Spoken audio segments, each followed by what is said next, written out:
తాకట్లో ఉన్న మీ బంగారాన్ని విడిపించి ఆ రోజు ఆన్లైన్ రేటుకి కొంటాం. Sharma gold company. నమస్కారం, సుమన్ టీవీకి స్వాగతం. మార్చి నెల ద్వాదశ రాశుల వారికి ఏ రకంగా ఉండబోతుంది, గ్రహ స్థితిగతులు ఎలా ఉన్నాయి, ఎటువంటి ఫలితాలను ఇస్తున్నాయి, ఎటువంటి పరిహారాలను వీళ్ళు పాటించుకోవాలి, ఈ అంశాలన్నీ తెలియజేసేందుకు మనతో పాటు ఉన్నారు ప్రముఖ జ్యోతిష్య రత్న, జ్యోతిష్య చక్ర వైభవ నిపుణ డాక్టర్ రాళ్లపల్లి రవికుమార్ గారు. గురుగారు నమస్కారం. నమస్కారం. గురుగారు, ద్వాదశ రాశుల వారికి ఈ మార్చి నెల ఎలా ఉండబోతుందో తెలుసుకునే ముందు నవగ్రహాల స్థితిగతులు ఎలా ఉన్నాయి, ఎలాంటి ఫలితాలను అందిస్తున్నాయి? శరదిందు సమాకారే పరబ్రహ్మ స్వరూపిణి వాసరాపీఠ నిలయే సరస్వతి నమస్తే. సుమన్ టీవీ ప్రేక్షకులకు నమస్కారం. మార్చి నెల 2025 నవగ్రహాలు ద్వాదశ రాశుల్లో ఎక్కడ ఉన్నాయి ఇప్పుడు తెలుసుకుందాం. ముందుగా సూర్యుడు వచ్చేసి మనకి మీన రాశిలో ఉన్నారు. అలాగే కుజుడు మనకి మిథున్ రాశిలో ఉన్నారు. అలాగే రాహు వచ్చి మనకి మీన రాశిలో ఉన్నారు. గురువు మనకి వృషభ రాశిలో ఉన్నారు. శని స్వస్థానమైన కుంభరాశిలో ఉన్నారు. బుధుడు నీచస్థానమైన మీన రాశిలో ఉన్నారు. కేతు కన్యా రాశిలో ఉన్నారు. శుక్రుడు మటుకు మీన రాశిలో ఉచ్చస్థానంలో ఉన్నాడు.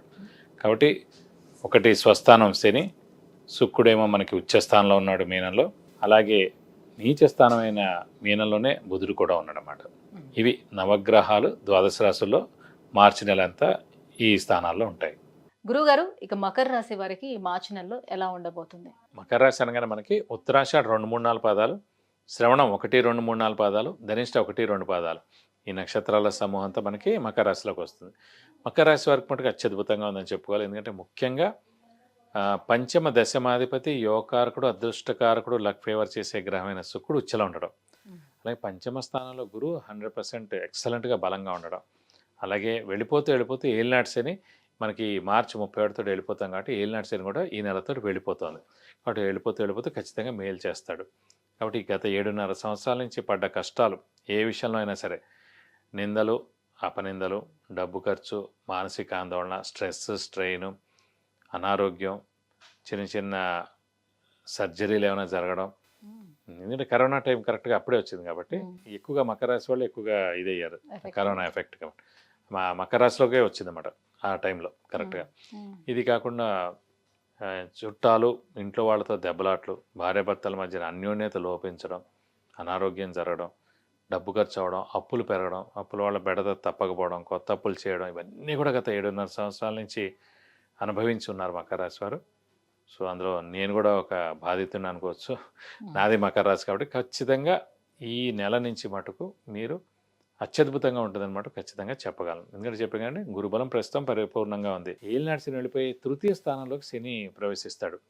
శని 2.5 సంవత్సరాలు గోల్డెన్ పీరియడ్ అన్నమాట. తృతీయ స్థానంలో 3, 6, 11 స్థానాలు యోగదాయకం శనికి.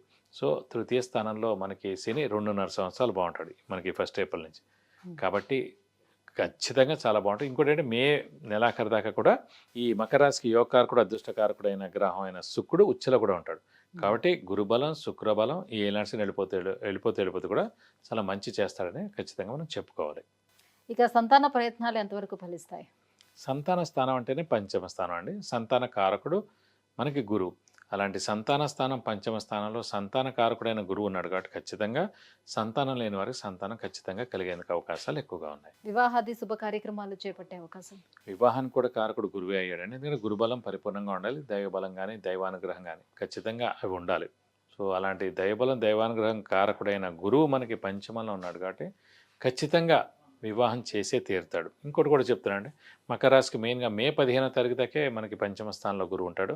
తర్వాత మళ్ళీ 6వ స్థానంలోకి వెళ్ళిపోతాడు. అంటే అప్పుడు కొంచెం బలం తక్కువగా ఉంటుంది. అంటే తర్వాత ఇప్పుడు ఎలాగో మనకి శని బలం పెరిగినా కూడా ఈ వివాహానికి కానివ్వండి, సంతానం కానివ్వండి, అలాగే ఇంట్లో శుభకార్యాలు కానివ్వండి, ఒక ఇల్లు కొన్నా, స్థలం కొన్నా, మనం కారు కొన్నా, బంగారం కొన్నా, వెహికల్ కొన్నా, ఏదైనా ఫిక్స్డ్ డిపాజిట్ చేసినా, ఎలాంటివి ఏవైనా శుభాలు చేయాలంటే కూడా ఖచ్చితంగా గురువు ఇంపార్టెంట్, గురుబలం ఇంపార్టెంట్ అన్నమాట. కాబట్టి ఆల్రెడీ వాళ్ళ జాతరీత్యా గురువు చాలా బాగుండి అంతర్దశలు గురుదశలు నడుస్తున్నా, లేదంటే మహర్దశలు గురు మహర్దశలు నడుస్తున్నా కూడా వాళ్ళకి ఇవన్నీ ఆటంకం ఉండదు. గోచారీత్యా గురుబలం తక్కువగా ఉన్నా కానీ అవి ఏమి నడవనప్పుడు కొంచెం మన జాతకంలోనే గురువు వీక్గా ఉన్నాడు అనుకోండి, అప్పుడు గోచారీత్యా గురుబలం పరిపూర్ణంగా ఉండాలన్నమాట. ఇప్పుడు మకర రాశికి మే 15 తర్వాత కొంచెం గురుబలం తగ్గుతుంది కాబట్టి ఈ లోపలనే మీరు ఏదైనా సరే వివాహం కానివ్వండి, సంతానం కానివ్వండి, గృహం కానీ, వాహనం కానివ్వండి, సో ఏదైనా బంగారం కొన, ఏదైనా సరే మే 15 లోపలనే మీరు గట్టిగా మానవ ప్రయత్నం మీరు చేస్తే కనుక ఖచ్చితంగా ఇవన్నీ జరిగేందుకు అవకాశాలు ఎక్కువ. శని కూడా మరి ఈ మార్చి 30 తర్వాత చేంజ్ అవుతున్నారు కదా, ఆ తృతీయ స్థానానికి వస్తారు ఇప్పుడు ఇప్పుడు ఏంటంటే ప్రస్తుతం మనకి సెకండ్ హౌస్ లో ఉన్నాడు. ద్వితీయ సో స్థానం. తృతీయ స్థానంలోకి వెళ్తాడు. తృతీయం చెప్పండి 3, 6, 11 స్థానాలు చాలా యోగదాయకంగా ఉంటుంది. 3వ స్థానంలోకి వచ్చిన తర్వాత 2.5 సంవత్సరాలు అక్కడ ఉంటాడు. గురుబలం తగ్గినా శని బలం శని బలం ఉంటుంది అన్నమాట. సో 2.5 ఏళ్ళు అంటే చాలా ఎక్కువ. ఎందుకంటే ఫస్ట్ ఆఫ్ ఆల్ ఏం భావన బాగాలేకపోయినా మన రాశ్యాధిపతి మకర రాశి అధిపతి శని తృతీయ స్థానంలో చాలా బాగుంటాడు కాబట్టి 2.5 సంవత్సరాలు గోల్డెన్ పీరియడ్. ఇంకా ఎలాంటి పరిహారాలను పాటించుకోవాలంటారు వీళ్ళు? ప్రస్తుతం కనుక ఈ ఏలాంటి సైడ్ ఎఫెక్ట్ ఈ ఒక్క నెలే ఉంది కాబట్టి వీలైతే కనుక ఈ 4 వారాలు శనివారాలు ఉపవాసం ఉంటే సరిపోతుంది. అంటే వీలైతే ఒక శనివారం రోజున రక్తదానం చేస్తే కనుక దోషం మొత్తం తొలగిపోతుంది. అలాగే వీలైతే కనుక వెంకటేశ్వర స్వామి, ఆంజనేయ స్వామిని ఎక్కువగా ఆరాధించండి ఈ నెలలు. తర్వాత ప్రస్తుతానికి ఇంకా ఆరాధించాల్సిన అవసరం అయితే ఉండదు. వెంటనే వెంకటేశ్వర స్వామి కానీ ఆంజనేయ స్వామి కానీ, ఎందుకంటే వీళ్ళని పట్టుకోవాలంటే మళ్ళీ అర్ధాష్టమ శనో ఏళ్ళనాటి శనో అష్టమ శనో వచ్చినప్పుడే పట్టుకోవాలి. కాబట్టి ఈ నెలలే కాబట్టి వీలైతే వెంకటేశ్వర స్వామిని ఆంజనేయ స్వామిని ఎక్కువగా ఆరాధిస్తే మీకు అన్ని విధాలా మంచి చేకూరుతుంది. విద్య, ఉద్యోగం, వివాహం, వాహనం, ఆరోగ్యం, ఐశ్వర్యం వీటన్నిటి గురించి తెలుసుకోవాలంటే కింద స్క్రోల్ అవుతున్నటువంటి నెంబర్లకి కాల్ చేసి గురుగారి అపాయింట్మెంట్ పొందవచ్చు. గురుగారు, మకర రాశి వారికి ఈ మార్చి నెలలో ఎలా ఉండబోతుంది అన్న విషయాన్ని తెలియజేసినందుకు ధన్యవాదాలు. నమస్కారం.